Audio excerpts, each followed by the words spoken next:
वाहिगुरु जी का खालसा, वाहिगुरु जी की फतेह। तो प्यारे दोस्तों, मैं आपका साथी इंद्रजीत सिंह। कल से अखबारों में, टीवी चैनल पे एक खबर चल रही है कि ऑटो टैक्सी का भाड़ा बढ़ा। बड़े ज़ोर शोर से प्रचार किया जा रहा है, इतना बढ़ गया, इतना बढ़ गया, इतना बढ़ गया। जब सीएनजी महंगी हुई थी तभी से हमने इसके बारे में सरकार को कहना शुरू किया। उसके बाद दोबारा फिर सीएनजी बढ़ गई। लगभग 4 महीने की ये प्रतिक्रिया रही और इसके अंदर कुछ रेट बढ़कर आए हैं। आज मैं ऐसे ही सीएनजी लेने जब गया पंप पर तो 2-3 चालक भाइयों से मिला जो मेरे से परिचित नहीं थे। तो मैंने उनसे न्यूट्रली पूछा कि भाई आपका इसका क्या प्रभाव है, क्या दुष्प्रभाव है।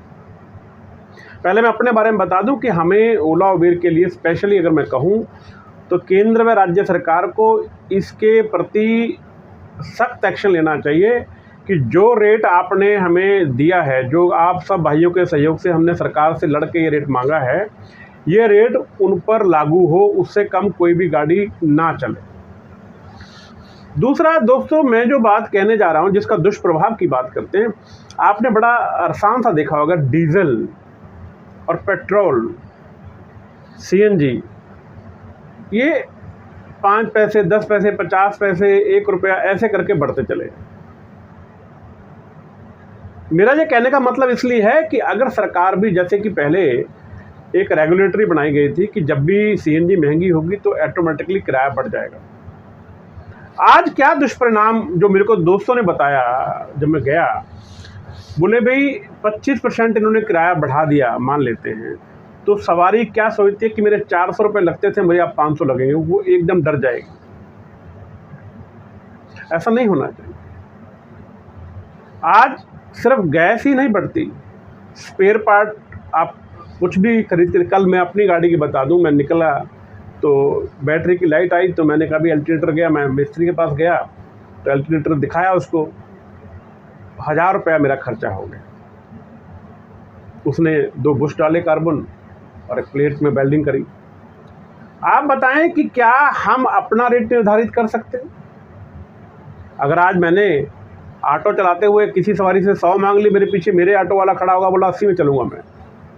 इसी प्रकार ओला उबेर ने क्या कर दिया है, गाड़ियाँ ज़्यादा होती हैं वो रेट कम कर देता है, गाड़ियाँ कम होती हैं वो रेट ज़्यादा कर देता है। अब रही सही कसर, एक और कंपनी आई है जो रेट ही बोली लगाती है, वो और कम करते चले जाते हैं लोग। कई लोग तो उस पर ऑक्शन करते हैं, बोली लगाते हैं, लेकिन कई लोग ऐसे चल पड़े। मेरा सरकार से सिर्फ यही निवेदन है, चाहे वो केंद्र की है या राज्य की है, इन दोनों के मत से ही काम चलता है।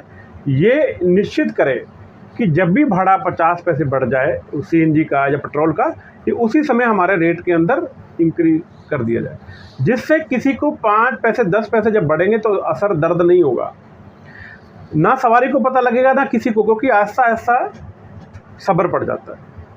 अब कई बार हम कहते हैं डॉक्टर पर जाते हैं, हमारे कहीं चोट लग जाती है तो हम डॉक्टर से कहते हैं कि सर मुझे बहुत दर्द हो रहा है, वो आपको एक पेन किलर देता है। आपको कुछ टाइम के लिए पेन किलर से आराम जरूर होता है, पर दूसरा पक्ष बताऊं आपको मैं, आपको आहिस्ता आहिस्ता दर्द सहने की आदत बढ़ जाती है। जैसे किसी के दांत में दर्द हो या पथरी का दर्द हो तो काफ़ी हद तक उसको दर्द सहने की आदत पड़ जाती है। एक मीठा मीठा सा एहसास उसको लग जाता है, क्योंकि दांत में मेरे दर्द हुआ है, पथरी का ही मेरे को ऑपरेशन हुआ है। तो दोनों चीज़ बता रहा हूँ कि वो दर्द है। इसी प्रकार अगर जैसे पब्लिक कुछ नहीं बोलती ना, सीएनजी इतनी महंगी हो गई, घर का रसोई का सिलेंडर इतना महंगा हो गया, कहाँ प्रदर्शन हो रहे हैं, कहाँ कोई सरकार के कान पे जूं रेंग रही है। सिर्फ यहाँ पर सारी सरकारें अपने मतलब के लिए सभी से बात करती हैं। अगर मैं बात करूँ तो अभी हम लगातार एपिसोड चलाने वाले हैं, डेली हम लोग इसी पर आएंगे कि हमारा भविष्य क्या है और हम किस प्रकार रोजगार चला सकते हैं। मैं अपने सभी साथियों को कहूँगा कि आज की जो वीडियो है, पीछे जो अभी वीडियो मेरे भाइयों की है, उनकी भी ज़रूर सुनना, इसी के साथ अटैच है। कई चीज़ें हैं, सिर्फ मेरा आज इतना ही बताना ज़रूरी था कि सरकार से को धन्यवाद तो करता हूँ कि उन्होंने हमारा रेट बढ़ाया, और एलजी साहब से भी आग्रह करूँगा कि वो तुरंत सोमवार को हमारा ये कार्य कर दें, जिससे कि रेट इम्प्लीमेंट हो जाए, ऐसा लागू हो जाएगा। हर आदमी का अलग अलग तरीका है।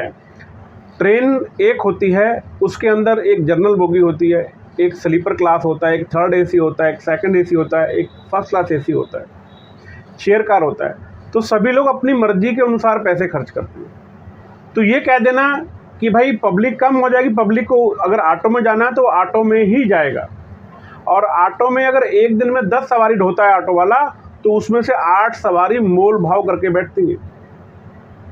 ये तो हमने सिर्फ इसलिए बनवाया था कि प्रीपेड पे थोड़ा सा हमें हेल्प हो जाए।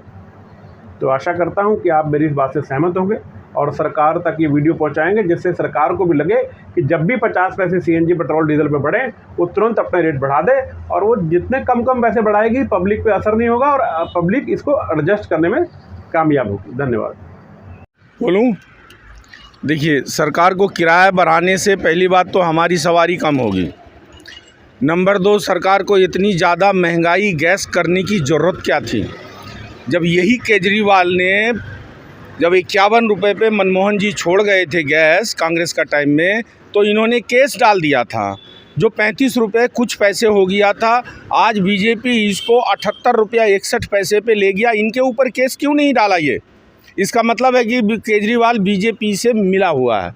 दूसरी बात यह है कि जो रोड साइड में पटरी को कम किया जा रहा है, ठीक, वो पटरी अगर कम करेंगे तो हम गाड़ी कहाँ लगाएंगे? जब गाड़ी घर से बाहर निकलेगी तो कहीं ना कहीं रोड पे ही साइड में खड़ी होगी, ठीक। जब आप हमारा स्टैंड जो कांग्रेस ने दिया था TSR का, वो आप सब जगह ख़त्म कर रहे हो। बस स्टॉप की बगल में रोकते हैं तो आपका जो वॉलंटियर पुलिस है वो रुकने नहीं देता है, गाड़ी नंबर लेता है, चालान होने की संभावना हो सकती है। एक तो हमारा काम कम हो गया। दूसरी बात है कि ये नेतागिरी के चक्कर में गरीब आदमी मारी जा रही है। आप नेतागिरी करो लेकिन ईमानदारी भी तो दिखाओ। अब सब लूटने ही वाला होगा तो फिर हम लोग जिएंगे कैसे? और मेरे को कम से कम 35 साल से ऊपर, मैं 1987 से गाड़ी चला रहा हूँ, मैंने हर पहलू देखा है। कभी कुछ हमारे लिए चालान भी होता है, जुर्माना 10,000 20,000 होता है, वो लाएंगे कहाँ से? 500 रुपये तो कमाना मुश्किल पड़ जाता है, 300 साढ़े 300 रुपये की गैस डलती है। अब रही बात सवारी की, सवारी 80% आने का बाद पूछता भैया जाओगे? तो कहते हैं जाएंगे। बैठो जी, कहता पैसे बताओ। उसमें हम क्या करेंगे? पैसे तो बतानी पड़ेगी, क्योंकि जब सरकार गैस की रेट लिमिट से अनलिमिटेड में ले जाएगी तो हम क्या करेंगे? हम तो गैस की सवारी को तो पैसे बताएंगे, भाई इतने लगेंगे। वो कहेगा नहीं हम इतने देंगे, वो नहीं जाएगी मेरी गाड़ी में, नहीं जाएगी तो हमारी रोजी मारी गई। एक तो ऐसे ही सब कोई मार दिया है रोजी गरीबों का, और ये भी सरकार मारना चाहती है। मैं तो यही कहना चाहता हूँ केजरीवाल से, जियो और जीने दो। आप हमारे लिए, ऑटो के लिए गैस का रेट कम करके एक अलग पॉइंट बनाइए। मतलब ये है कि जितने भी CNG पंप है उसमें एक नोज़ल एक दे दीजिए ऑटो के लिए, जो कि रेट कम रहेगा। हमें किराया बढ़ाने से खुशी महसूस नहीं होती है। कम से कम 1 महीने तक हमारी सवारी नहीं मिलेगी, क्योंकि रेट बढ़ेगा। वो सुनेगा 25% बढ़ा है, अगर 100 में 25 रुपये, 400 की सवारी है तो सीधा 500, वो 100 रुपये का देखेगा। और 40 रुपये किलो जो आटा खिला रहा, चाहे वो केजरीवाल हो या सेंट्रल गवर्नमेंट हो या वो क्या कहते हैं कि LG साहब हो, ये सब मिल करके पब्लिक को लूट रहा है। कांग्रेस को वोट देनी चाहिए, इनमें दोनों में किसी को वोट नहीं देनी चाहिए। धन्यवाद आपका। मैं रामदेव यादव, मैं केजरीवाल सरकार से दरख्वास्त करना चाहता हूं कि काली पीली टैक्सी या ये ओला उबर जो लाइन है, टैक्सी वाला जो है, हम लोग जो हैं इसमें बहुत सारे हम लोगों को घाटा होता है। घाटा होने का कारण यही है कि सबसे पहले सवारी, जितना भी सवारी आती है वो सबसे पहले कहा थी AC यूज करो। AC चलाते हैं हम लोग, लेकिन हम लोगों को फ़ायदा नहीं होता है। कारण कि पहले जो हम लोगों का गैस का रेट था वो 35-40 रुपये का रेट था, और आज 80 रुपये का समथिंग है। तो हम लोगों को मतलब कि डबल गैस भराना पड़ता है। पहले 500 रुपये भरते थे, आप सीधे 1000 रुपये का गैस भरते हैं। तो हम लोगों को उसमें ना दिहाड़ी बन पाती है, ना गाड़ी का किराया निकल पाता है, और ना ही सवारी को भी मतलब हर चीज़ की सुविधा होनी चाहिए। यदि ये नहीं चलाते हैं, अगर AC वगैरह नहीं चलाते हैं, यूज नहीं करते हैं, तो कंप्लेन होती है, हम लोग को ब्लैक लिस्ट किया जाता है। और ओला उबर अलग तो उसको क्या कमीशन से मतलब है, उसको कमीशन चाहिए, 25% 30% कमीशन लेते हैं वो, और इसमें ड्राइवर सारे मारे जाते हैं। तो मैं केजरीवाल सरकार से यही रिक्वेस्ट कर रहा हूँ कि आप थोड़ा जैसे भी हो कि रेट कम करें और सभी को सुविधा मिले, टैक्सी वाले को, ऑटो वाले को, काली पीली टैक्सी वाले को, ताकि सबको जिए और सबको बाल बच्चा अपना पाले और रोड पर चले, अच्छा से चले और अच्छा से कोई किसी का शिकायत ना करे। दूसरी रह गई पासिंग वगैरह की, जो हम लोगों का परमिट है वो 7 साल 8 साल किया हुआ है, कम से कम इसको बढ़ाया जाए और बढ़ाने का उसको रिक्वेस्ट करना चाहिए। 15 साल के पहले हम लोगों को टैक्स लेकर के पैसा पहले ऑन टाइम टैक्स ले लिया है, पैसा भर लिया है ले करके, और आज 7 साल आज 6 साल किसी का पासिंग दे रहा है, परमिट नहीं दे रहे हैं। तीन सब चीज़ों को परमिट कर रहते हुए हम लोग मान लीजिए अभी 1RT गाड़ी हम चला रहे हैं, हम मान लो 7 साल चलाएँगे और 5 साल तो हमको गाड़ी का किस्त देने में हम पूरा किए हैं। अब पूरा करने के बाद हमारे बचा क्या, जितना कमाए हैं, बीच में 3 साल तो लॉकडाउन मार गई और 3 साल हम लोग कमा नहीं पाए, ना हमारा बाल बच्चा सही से पढ़ पाया, ना हमारा घर परिवार चल पाया। हम लोग वहीं के और नीचे गिर गए। यहाँ फाइनेंसर और दलाल सब बढ़ गए आगे, उसको पैसा तो डबल ब्याज का भी ब्याज, चक्रवृद्धि ब्याज ले लिया, लेकिन सब यहाँ टैक्सी ड्राइवर ऑटो ड्राइवर सब मर गया, क्योंकि फाइनेंसर ने वो अपना पैसा ले लिया दबा करके, ना कोई किराया छोड़ा ना कोई किराया, मतलब कि सारा जितना किस्त था डबल, मतलब कि 1.5 लाख 2 लाख का यदि फाइनेंस है तो सीधे डबल 4 लाख 5 लाख का फाइनेंस करके लिया है और डबल पैसा वसूला है। और इसमें सारे ड्राइवर जहाँ मतलब कि 2 लाख के किसी के पास था वो सीधे 0 पॉइंट में आ गया है। इसका कारण यही है कि सर हम लोगों को जो 3 साल के कोरोना काल में सबको जो हम लोग मतलब कि जूझ रहे थे उसका टाइमिंग बढ़ा दीजिए 7 साल रखें तो इसका 10 साल कर दीजिए।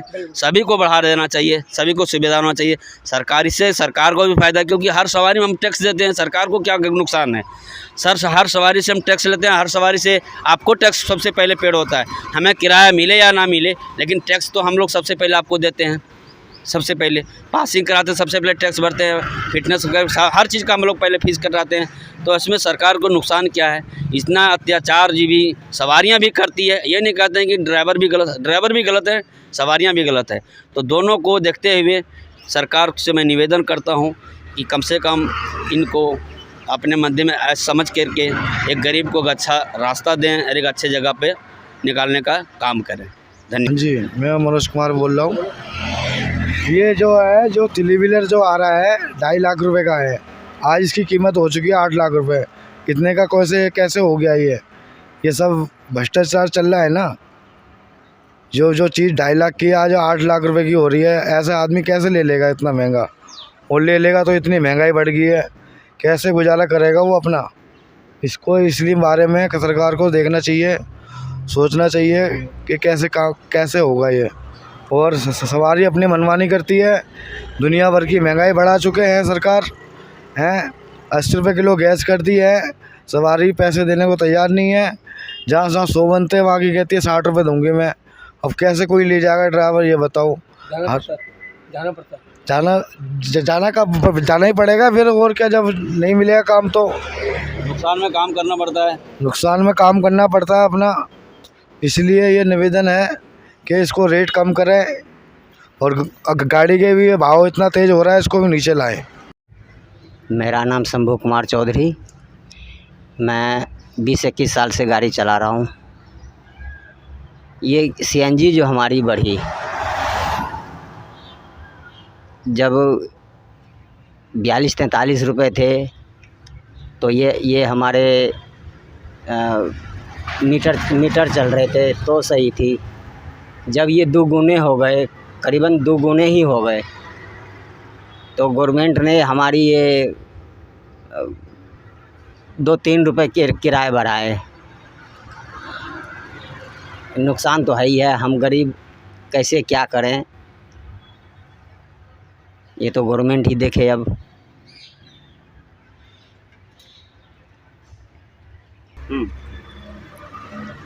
ज़्यादातर सवारी जब आती है हमारे पास तो मोल भाव ही करने लगते हैं, मीटर से चलने को कम ही बताते हैं।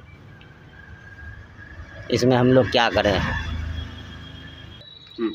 सरकार ये बस जो चलाई है लाइन बाय लाइन, तो इसमें साइड में तो हमें खड़ा रहने नहीं देते, हम बीच में चलते हैं बस की लाइन छोड़ के, तो सवारी हमें पकड़ना मुश्किल हो जाती है। इसमें हमारा नुकसान है।